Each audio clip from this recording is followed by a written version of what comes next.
Hello, fam. How are you doing? Hey everyone, how are you?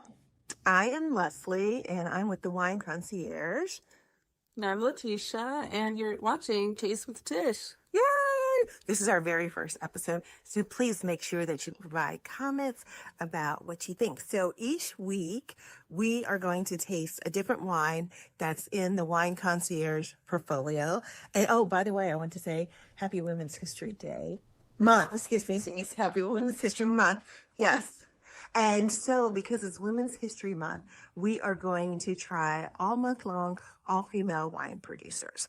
So, today's very first episode of Taste with Tish, we are going to try Chaos Theory. And Chaos Theory is a California red blend, and it is made by Brown Estates, if you can see this. And this is one of their signature wines.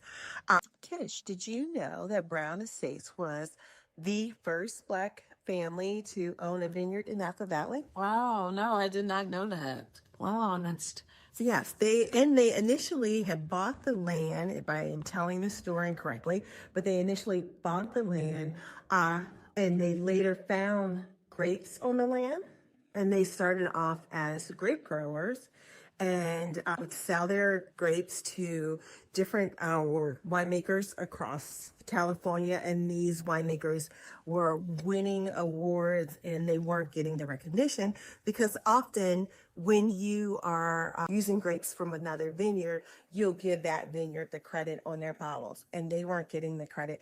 And so with all good things, they realized, we can do this and we can do it better. And that's how they started making wine. And so they're known for their Zinfandels, but this particular wine, the Chaos, and this is a 2023, and I read recently that it received 93 points in Wine Spectator. nice. So usually they are single varietals, not a lot of blends. But this one is a big red blend, and it's a blend of Cab Franc, Cabernet Sauvignon, and I don't want to misrepresent, but there's at least like 5 varietals in this glass.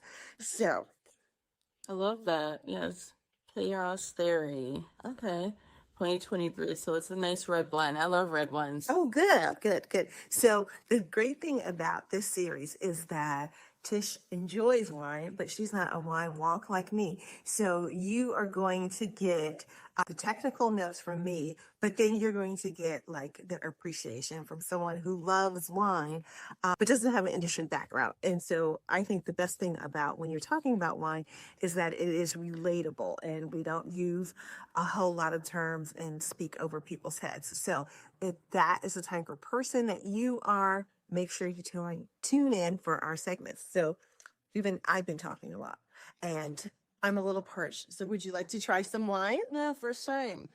Dear, dear, sprinkling. I love the nose on it as well. It does have an amazing nose. Mmm. Look at that color. Their color is really nice. Nice deep red. And has a nice sweetness to it.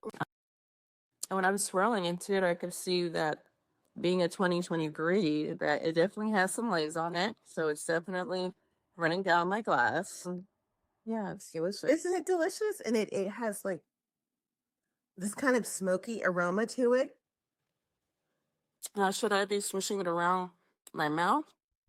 Or should I just Yeah. smell it and swallow? So you should definitely, you did what you did the way you're supposed to do in the beginning. I just want to drink it. So I just thinking, but you should always swirl it. And then we're opening it up so it can breathe. So literally, I just opened this bottle up. So it's going to be a little tight. The tans are going to be a little tight. So we're swirling it and then take a good sniff of it and stick your nose all the way in the glass. Now take a deep breath in. Oh, yeah. We know that's a big difference, yes, huge difference in that. And so you get that aroma. I get the smokiness. I get like really cooked fruit in there. Berries. I get deep berry. Frosted berries. Uh-huh. rhubarb in there. And then that sweetness that you're probably tasting could be a little extraction from the oak. So you're going to be tasting like some of that vanilla.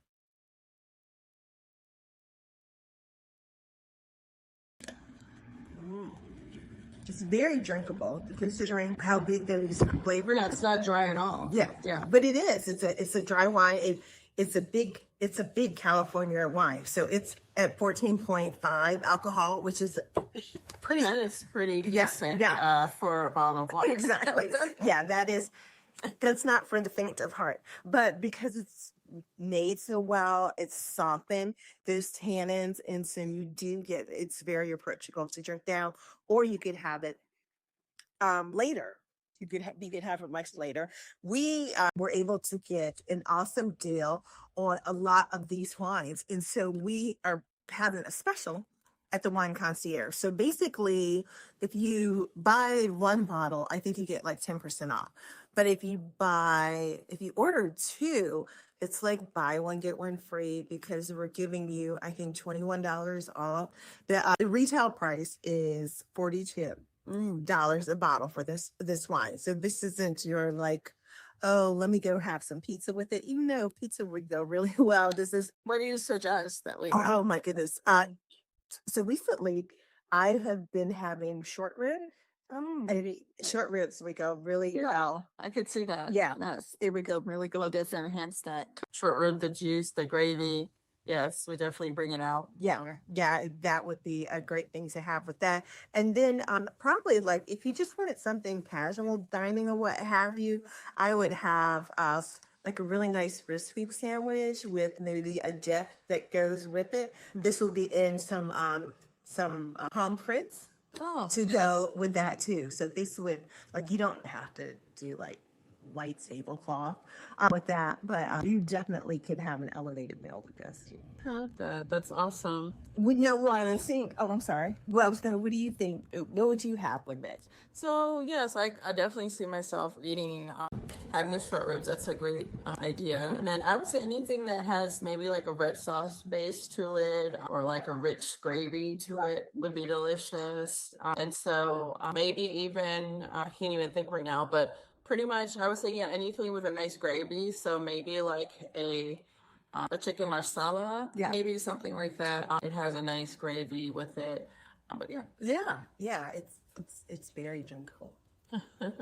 And so yeah, so if Lou wants to take a bottle or two or a case home with you, we definitely are running a really good bargain on this because, like I said before, it normally goes for $42 a bottle, but once you add the sales to it, it's going to be less than $35 that you're getting this a bottle. Yeah, and that's a really definitely awesome deal on this wine. It's great quality.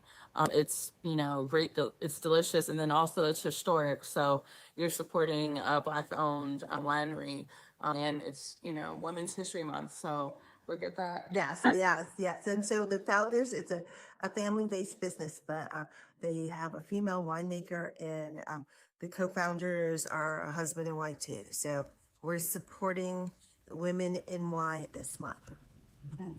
Sounds good to me. I'll take two. Oh, perfect. So make sure you tune into our Taste with Tish and let us know what wines that you would like us to try. And we'll be happy to try them for you and give you our opinion. Yes, thank you so much for joining us and watching us today. Cheers.